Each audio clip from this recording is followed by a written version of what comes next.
Hey, folks. Chapter 8. At 5 o'clock, the two ladies retired to dress, and at 6:30, Elizabeth was summoned to dinner. To the civil inquiries which then poured in, and amongst which she had the pleasure of distinguishing the much superior solicitude of Mr. Bingley's, she could not make a very favourable answer. Jane was by no means better. The sisters, on hearing this, repeated 3 or 4 times how much they were grieved, how shocking it was to have a bad cold, and how excessively they disliked being ill themselves, and then thought no more of the matter, and their indifference towards Jane, when not immediately before them, restored Elizabeth to the enjoyment of all her former dislike. Their brother, indeed, was the only one of the party whom she could regard with any complacency. His anxiety for Jane was evident, and his attentions to herself most pleasing, and they prevented her feeling herself so much an intruder as she believed she was considered by the others. She had very little notice from any but him. Miss Bingley was engrossed by Mr. Darcy, her sister scarcely less so, and as for Mr. Hurst, by whom Elizabeth sat, he was an indolent man who lived only to eat, drink, and play at cards, who, when he found her to prefer a plain dish to a rag-out, had nothing to say to her. A rag-out? When dinner was over, she returned directly to Jane, and Miss Bingley began abusing her as soon as she was out of the room.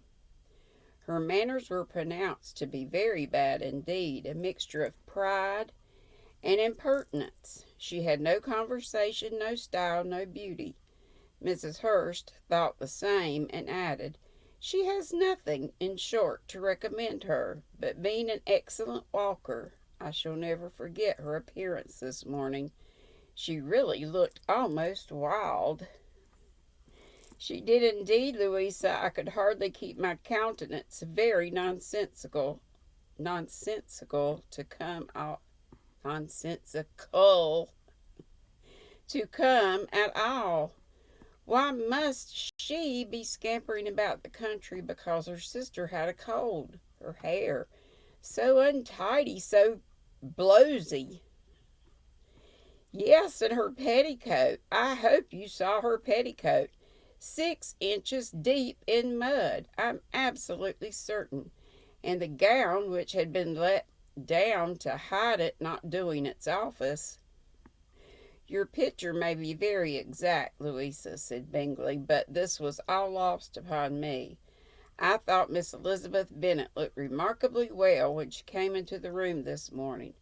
Her dirty petticoat quite escaped my notice." "You observed it, Mr. Darcy, I am sure," said Miss Bingley, "and I am inclined to think that you would not wish your sister make such an exhibition." "Certainly not. To walk 3 miles, or 4 miles, or 5 miles, or whatever it is, above her ankles in dirt, and alone, quite alone.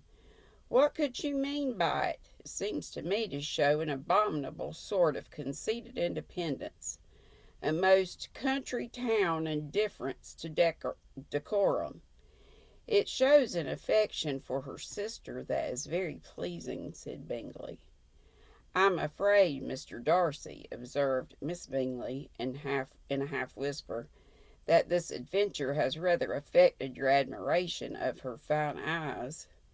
"Not at all," he replied. "They were brightened by the exercise." A short pause followed this speech, and Mrs. Hurst began again. "I have an excessive regard for Miss Jane Bennet. She is really a very sweet girl, and I wish with all my heart she were well settled. But with such a father and mother, and such low connections, I'm afraid there's no chance of it." "I think I have heard you say that their uncle is an attorney in Meryton." "Yes, and they have another who lives somewhere near Cheapside." "That's capital," added her sister, and they both laughed heartily. If they had uncles enough to fill all Cheapside, cried Bingley, it would not make them one jot less agreeable. But it must very materially lessen their chance of marrying men of any consideration in the world, replied Darcy. To this speech Bingley made no answer, but his sisters gave it their hearty assent, and indulged their mirth for some time at the expense of their dear friend's vulgar relations. With a renewal of tenderness, however, they returned to the room on leaving the dining parlour, and sat with her till summoned to coffee. She was still very poorly, and Elizabeth would not quit her at all till late in the evening, when she had the comfort of seeing her sleep, and when it seemed to her rather right than pleasant that she should go downstairs herself. On entering the drawing room she found the whole party at loo, and was immediately invited to join them, but suspecting them to be playing high, she declined it, and making her sister the excuse, said she would amuse herself for the short time she could stay below with a book. Mr. Hurst looked at her with astonishment. "Do you prefer reading to cards?" said he. "That is rather singular." "Miss Eliza Bennet," said Miss Bingley, "despises cards. She's a great reader, and has no pleasure in anything else." "I deserve neither such praise, nor such censure," cried Elizabeth. "I am not a great reader, and I have pleasure in many things." "In nursing your sister, I'm sure you have pleasure," said Bingley, "and I hope it will be soon increased by seeing her quite well." Elizabeth thanked him from her heart, and then walked towards the table where a few books were lying. He immediately offered to fetch her others, all that his library afforded. "And I wish my collection were larger for your benefit and my own credit, but I'm an idle fellow, and though I have not many, I have more than I ever looked into." Elizabeth assured him that she could suit herself perfectly with those in the room. "I am astonished," said Miss Bingley, "that my father should have left so small a collection of books. What a delightful library you have at Pemberley, Mr. Darcy." "It ought to be good," he replied. "It has been the work of many generations." "And then you have added so much to it yourself. You're always buying books. I cannot comprehend the neglect of a family library in such days as these." "Neglect! I'm sure you neglect nothing that can add to the beauties of that noble place, Charles. When you build your house, I wish it may be half as delightful as Pemberley." "I wish it may, but I would really advise you to make your purchase in that neighborhood, and take Pemberley for a kind of model. There is not a finer county in England than Derbyshire." "With all my heart I will buy Pemberley itself, if Darcy will sell it." "I'm talking of possibilities, Charles. Upon my word, Caroline, I should think it more possible to get Pemberley by purchase than by imitation." Elizabeth was so much caught with what passed as to leave her very little attention for her book, and soon, laying it wholly aside, she drew near the card table, and stationed herself between Mr. Bingley. Why does it say Bingley sometimes and then Bingley? Are they different people? I'm confused. And his eldest sister, to observe the game. Is Miss Darcy much grown since the spring?" said Miss Bingley. Bingley. "Will she be as tall as I am?" "I think she will. She is now about Miss Elizabeth Bennet's height, or rather taller.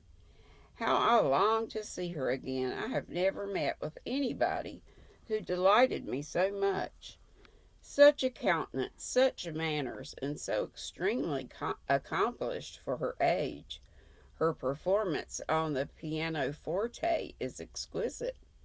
It is amazing to me, said Bingley, how young ladies can have patience to be so very accomplished as they all are. All young ladies accomplished? My dear Charles, what do you mean? Yes, all of them, I think. They all paint tables, cover screens, and net purses. I scarcely know anyone who cannot do all this, and I am sure I never heard a young lady spoken of for the first time without being informed that she was very accomplished. Your list of the common extent of accomplishment, said Darcy, has too much truth. The word is applied to many women who deserve it no otherwise than by netting a purse or covering a screen. But I'm very far from agreeing with you in your estimation of ladies in general. I cannot boast of knowing more than half dozen in the whole range of my acquaintance that are really accomplished. Nor I'm sure, said Miss Bingley. Then, observed Elizabeth, you must comprehend a great deal in your idea of accomplished women, of an accomplished woman. Yes, I do comprehend a great deal in it. Oh, certainly, cried his faithful assistant. No one can be really esteemed accomplished who does not greatly surpass what is usually met with. A woman must have a thorough knowledge of music, singing, drawing, dancing, and the modern languages to deserve the word, and besides all this, she must possess a certain something in her air and manner of walking, the tone of her voice, her address and expressions, or the word will be but half deserved. All this she must possess, added Darcy, and to all this she must yet add something more substantial in the improvement of her mind by extensive reading. I'm no longer surprised at your knowing only 6 accomplished women. I rather wonder at your knowing any. Are you so severe upon your own sex as to doubt the possibility of all this? I never saw such a woman. I never saw such capacity and taste and application and elegance as you describe united. Mrs. Hurst and Miss Bingley both cried out against the injustice of her implied doubt, and were both protesting that they knew many women who answered this description, when Mr. Hurst called them to order with bitter complaints of their inattention to what was going forward.